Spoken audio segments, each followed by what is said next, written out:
அன்புடை தமிழ் நெஞ்சங்களுக்கு வணக்கம். National education policy, மும்மொழிக் கொள்கை, இருமொழிக் கொள்கை, பாராளுமன்றத்தில் போர்க்களம், மோதிக்கொள்ளும் தமிழ்நாட்டு எம்பிக்கள், பாஜக எம்பிக்கள்னு தொடர்ந்து கடந்த 15 நாட்களுக்கு மேலாக கிட்டத்தட்ட கடந்த ஒரு மாசமாவே இந்த டாபிக் திருப்பி திருப்பி திருப்பி திருப்பி பேசப்பட்டுக்கிட்டே இருக்கு.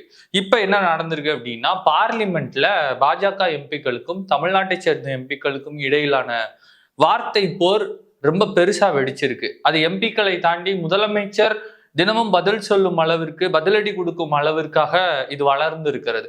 இப்ப பாஜகல இருந்தவங்க என்னென்னலாம் சொல்லியிருக்கிறாங்க, திமுகல இருந்தவங்க என்னென்னலாம் சொல்லியிருக்கிறாங்க, ஏன் இந்த விவகாரம் தமிழ்நாட்டுக்கு ரொம்ப முக்கியமானது, ஏன் இந்த விவகாரத்தை தமிழ்நாட்டில் இருக்கிற நம்ம எல்லாரும் தெரிஞ்சுக்கணும் அப்படின்னு பல விஷயங்கள் இருக்கு. தொடர்ந்து கத்துக்க வாங்க, அரசியல் பழகலாம். அப்ப தமிழ்நாட்டுக்கு மும்மொழி கொள்கைன்னு ஒண்ணு கொண்டு வராங்க நேஷனல் எஜுகேஷனல் பாலிசி மூலமா.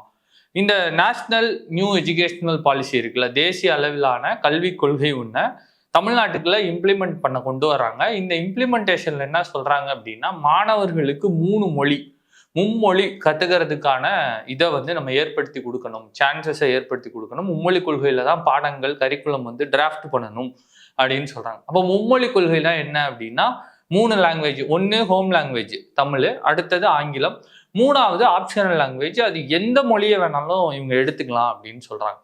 இதான் விஷயம். ஆனா தமிழ்நாடு ஏற்கனவே 4 முறை மொழி போராட்டங்கள்ல கலந்துகிட்டு இருக்கு. 4 கேட்டகரியா அதை டிஃபைன் பண்ணலாம். நாங்க இவ்வளோ பெரிய நீண்ட நெடிய பாரம்பரியத்தை வச்சிருக்கிறோம், நாங்க என்னைக்கும் 2 லாங்குவேஜ் பாலிசியில தான் இருப்போம், 3 லாங்குவேஜ் பாலிசிக்கு வரமாட்டோம்னு அவங்க சொல்றாங்க. இதுதான் இந்த விஷயத்தோட கோர் ஒன்லைன். இப்ப இதுல இருந்து என்ன நடக்குது அப்படின்னா, கல்வி அமைச்சர் தமிழ்நாட்டுக்கு கொடுக்க வேண்டிய 2000 கோடி ரூபாய் அளவிலான நிதியை நிறுத்தி வைக்கிறாரு. கேட்டா நியூ எஜுகேஷன் பாலிசியில தமிழ்நாடு கையெழுத்து போட்டா தான் நாங்க காசு தருவோம், இதை இம்ப்ளிமெண்ட் பண்ணாதான் காசு தருவோம் அப்படின்னு அவங்க சொல்றாங்க. இது பத்தின விவாதங்கள் பற்றி எரிந்துகிட்டு இருக்கும்போது பார்லிமெண்ட் கூட்டப்படுது. பார்லிமெண்ட்டுக்குள்ள அவரு தமிழ்நாட்டு எம்பிக்களை பார்த்து தே ஆர் அன்சிவிலைஸ்ட் அப்படின்னு சொல்றாரு. அதை சொல்லிட்டு சிறிது நேரத்துல பெரிய எதிர்ப்பு வந்தோடனே அதை வாபஸ் வாங்குறாரு. அதை வாபஸ் வாங்கினது மட்டும் இல்லாம, நேற்றுக்கு 1 முறைக்கு 100 முறை நான் மன்னிப்பு கேட்க தயார் அப்படிங்கிறவருக்கு அவர் சொல்லியிருக்கிறார். அடுத்து இன்னொருத்தர் என்ன சொல்றாரு அப்படின்னா, சான்ஸ்கிரிட், சமஸ்கிருதம் தான் தமிழை விட பழமையான மொழி அப்படின்னு சொல்றாரு. அடுத்து நிர்மலா சீதாராமன் அவங்க என்ன சொல்றாங்க அப்படின்னா, நீங்க கல்வி அமைச்சர் பேசினதுக்கு நீங்க இவ்வளவு கொந்தளிக்கிறீங்க, ஆனா அன்சிவிலைஸ்ட் அப்படின்னு தமிழக எம்பிக்களை குறிப்பிட்டதுக்கு நீங்க அவர் வார்த்தையை திரும்ப பெற அளவுக்கு நீங்க போராட்டம் பண்ணீங்க. ஆனா தமிழை காட்டு மிராண்டி பாஷைன்னு ஒருத்தர் சொல்லியிருக்கிறாரு, நீங்க அவரை பத்தி எதுவுமே பேச மாட்டீங்க, அவர் போட்டோவை தான் உங்க ரூம்ல எல்லாம் வச்சிருப்பீங்க, எல்லா இடத்துலயும் அவரை வச்சு நீங்க கொண்டாடுவீங்க, இப்ப இதெல்லாம் முரணா தெரியலையான்னு அவங்க கேள்வி எழுப்பி இருக்கிறாங்க.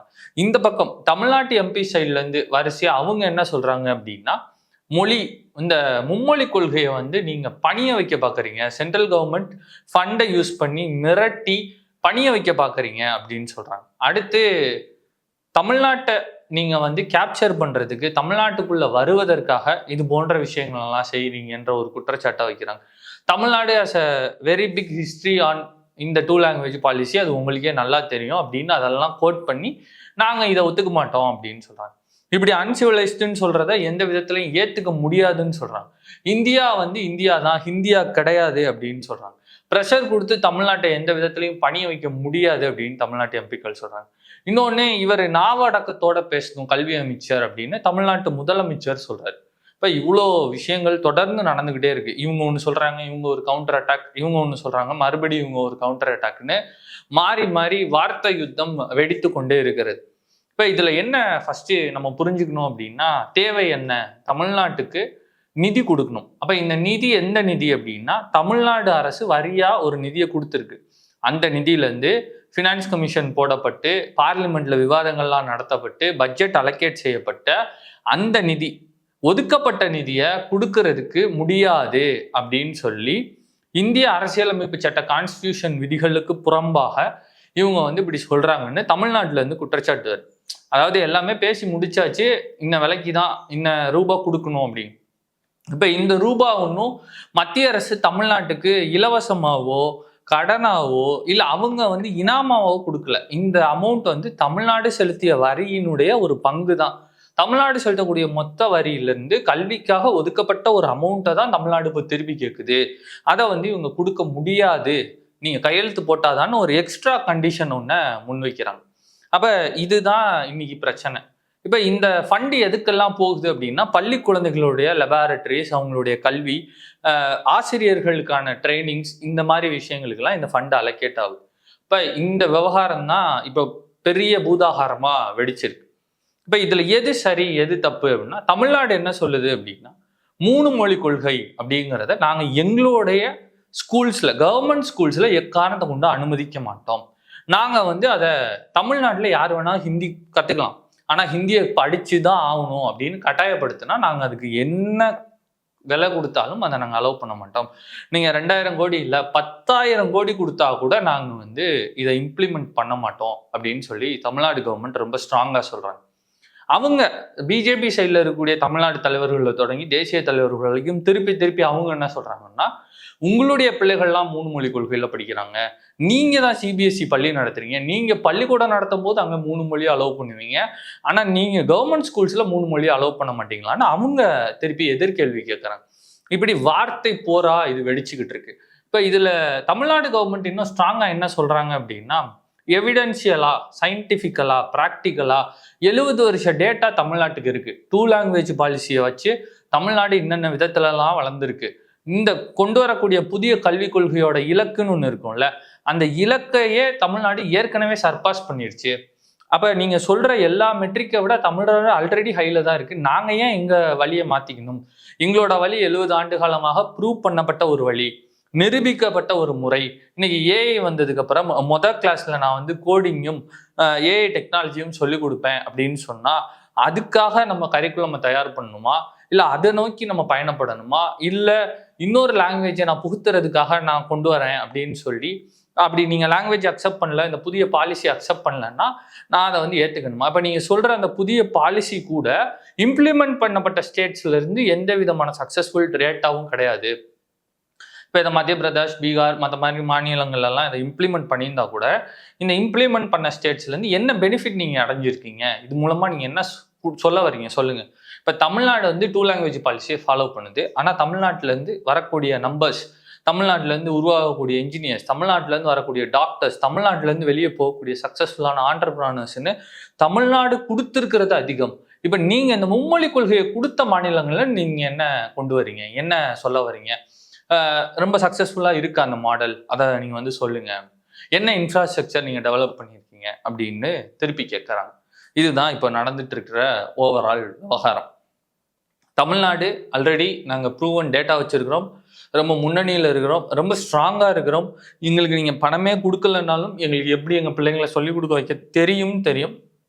மீண்டும் ஒரு மொழிப்போருக்கு தமிழ்நாடு தயாராக இருக்கிறதுன்னு முதலமைச்சர், துணை முதலமைச்சர்ல தொடங்கி எல்லாரும் அறிவிக்கிறாங்க.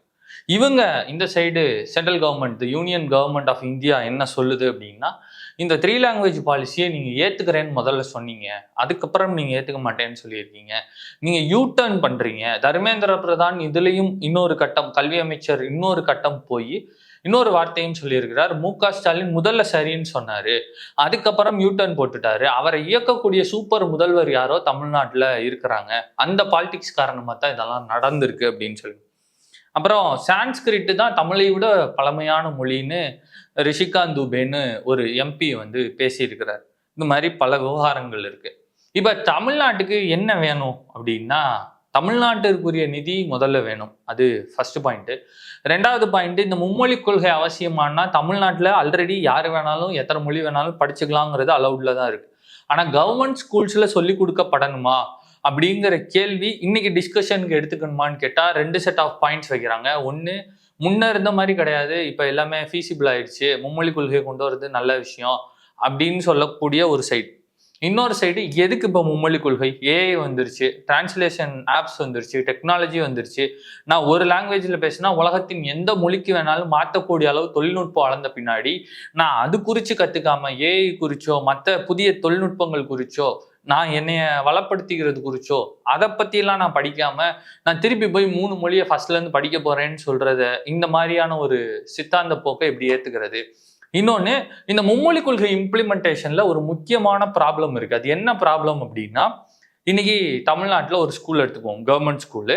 அந்த ஸ்கூல் கள்ளக்குறிச்சியில் இருக்குது. அந்த கள்ளக்குறிச்சி ஸ்கூலில் ஒரு 40 பேர் ஒரு கிளாஸ்ல படிக்கிறாங்க. அந்த 40 பேர்ல 40 பேரை நீங்க ஒரு 8 கேட்டகரியா பிரிச்சிருங்க. 5 பேர். ஒருத்தருக்கு மலையாளம், ஒருத்தருக்கு தெலுங்கு, ஒருத்தருக்கு கன்னடம், ஒருத்தருக்கு துளு, ஒருத்தருக்கு குஜராத்தி, ஒருத்தருக்கு மராத்தி, ஒருத்தருக்கு போஜ்பூரி, ஒருத்தருக்கு ஹிந்தி. 8 பேரும் 8 மொழி படிக்கிறேன்னு சொன்னா கள்ளக்குறிச்சி அப்படிங்கிற அந்த ஒரு ஊர்ல இருக்க ஒரு ஸ்கூல்ல, கள்ளக்குறிச்சி ஊருக்குள்ள இருக்க 4 ஸ்கூல்ல இல்ல, ஒரு ஸ்கூல்ல 8 டீச்சர்ஸ் வேணும், லாங்குவேஜ் டீச்சர்ஸ். இந்த 8 விதமான மொழிகளை சொல்லி தர்றதுக்கு. அப்ப இந்த 8ஓட அடங்கிருமான்னு கேட்டா அந்த நம்பரை நம்மளால டிஃபைன் பண்ண முடியாது. அப்ப அதை எப்படி டிஃபைன் பண்ணுவோம்? தமிழ்நாட்டுக்குள்ள இருக்கிற ஒவ்வொரு ஸ்கூல்லையும் மும்மொழி கொள்கையை கொண்டு வரோம்னா அதுக்கான டெஃபனிஷனை நம்ம எப்படி கொண்டு வருவோம்? எந்த ஆப்ஷனல் தான், மும்மொழி கொள்கை ஆப்ஷனல் அப்படின்னு நம்ம சொல்றோம்னா அந்த ஆப்ஷனலா இருக்கக்கூடிய லாங்குவேஜஸ் என்னென்ன? அப்ப லாங்குவேஜஸ் தமிழ்நாட்டில் இப்போ ஒரு 60,000க்கும் மேற்பட்ட பள்ளிகள் இருக்கு அப்படின்னா 60,000 பள்ளிகள்லையும் இப்போ ஆப்ஷனல் லாங்குவேஜஸ் நம்ம ரூபா நோட்ல இருக்கிறத வச்சு ஒரு 20லேருந்து 30 லாங்குவேஜ், சரி பேர் மினிமம் 20 லாங்குவேஜ் வச்சுக்கிட்டா கூட 60,000 பள்ளிகளையும் 20 லாங்குவேஜ் டீச்சர்ஸ் அப்ளை பண்ண போறோம். அப்ப அப்படிங்கிற ஒரு கேள்வி வரும். அப்ப அதுக்கு அடுத்து என்ன சொல்லுவாங்கன்னா, இந்த new language policy, new education policy sign பண்ணப்புறம் அடுத்த பேச்சு என்ன வரும்னா, இப்போ டீச்சர் கிடையாது, மலையாளம் சொல்லித்தர டீச்சர் இல்ல, கன்னடா சொல்லித்தர டீச்சர் இல்ல, மராத்தியும் தமிழும் தெரிஞ்ச டீச்சர் இல்ல, போஜ்பூரியும் தமிழும் தெரிஞ்ச டீச்சர் இல்ல, வங்காளமும் தமிழும் தெரிஞ்ச டீச்சர் இல்ல. அப்ப எந்த டீச்சர் தான் இருக்காங்கன்னா ஹிந்தியும் தமிழும் தெரிஞ்ச டீச்சர் தான் இருக்காங்க, சான்ஸ்கிரிட்டும் தமிழும் தெரிஞ்ச டீச்சர் தான் இருக்காங்க. அதனால இந்த 69,000 பள்ளிகள்லையும் நாங்க ஹிந்தி பிளஸ் சான்ஸ்கிரிட்டை ஆப்ஷனலா வைக்கிறோம், நீங்க இது 2ல ஒண்ணா படிச்சுக்கோங்க அப்படின்னு இவங்க சொல்ல வர்றாங்கன்னு தமிழ்நாடு கவர்மெண்ட்டும் இந்த மும்மொழி கொள்கையை எதிர்ப்பவர்களும் ரொம்ப ஸ்ட்ராங்கா சொல்றாங்க. ப்ராக்டிக்கலி இட் இஸ் இம்பாசிபிள் ஆப்ஷனலா இந்தியா மாதிரியான ஒரு பெரிய கண்ட்ரில வைக்கிறது அப்படி. அப்ப ரொம்ப சிம்பிளா இன்னொன்னையும் டிஃபைன் பண்றாங்க. அது என்ன சொல்றாங்கன்னா, இந்த மும்மொழி கொள்கையோ இல்ல தேசிய கல்விக் கொள்கையோ ஏற்றுக்கொள்ள வேண்டிய கட்டாயம் தமிழ்நாட்டுக்கு கிடையவே கிடையாது as a state of the union of India அப்படின்னா. ஏன் அவங்க சொல்றாங்கன்னா, கன்கரண்ட் லிஸ்ட் அப்படின்னு இருக்கு. அதாவது மத்திய அரசு தன்னிச்சையா எடுக்கக்கூடிய விஷயங்களுக்கு ஒரு லிஸ்ட் இருக்கு, மாநில அரசு பட்டியல், மாநில அரசு தனியா முடிவெடுக்கக்கூடிய துறைகள்னு ஒண்ணு இருக்கு. இது ரெண்டும் இல்லாம 2 பேரும் இணக்கமா சேர்ந்து செயல்பட்டு இவங்க சொல்லி அவங்க கேட்காம இருக்கலாம், அவங்க சொல்லி இவங்க கேட்காம இருக்கலாம். It is optional, either R தான். இவங்க வேணும்னு சொல்லலாம், இவங்க வேணான்னு சொல்லலாம், இவங்க வேணும்னு சொல்லலாம், அவங்க வேணான்னு சொல்லலாம். அப்படிப்பட்ட ஒரு கன்கரண்ட் லிஸ்ட்ல தான் இந்த கல்வி இருக்கு. இப்ப இந்த கல்வியை ஏத்துக்கணுன்ற எந்தவித கட்டாயமும் அரசியலமைப்பின்படி தமிழ்நாட்டிற்கு கிடையாது. அப்ப அரசியலமைப்பின்படி இல்லாத ஒரு விஷயத்த அரசியலமைப்புக்கு அப்பாற்பட்டு ஒதுக்கப்பட்ட ஒரு பணத்தை காட்டி மிரட்டி அதிகார போக்குல நாங்க பணம் கொடுக்க மாட்டோம்னு சொல்றது எப்படி ஏத்துக்க முடியும்னு தமிழ்நாடு கவர்மெண்ட்டும் இந்த டிஎம்கே ஆதரவாளர்களும் தமிழ் ஆர்வலர்களும் கேள்வி எழுப்புறாங்க. பிள்ளைங்களோட வாழ்க்கையில விளையாடாதீங்க அப்படின்னு கேள்வி எழுப்புறாங்க.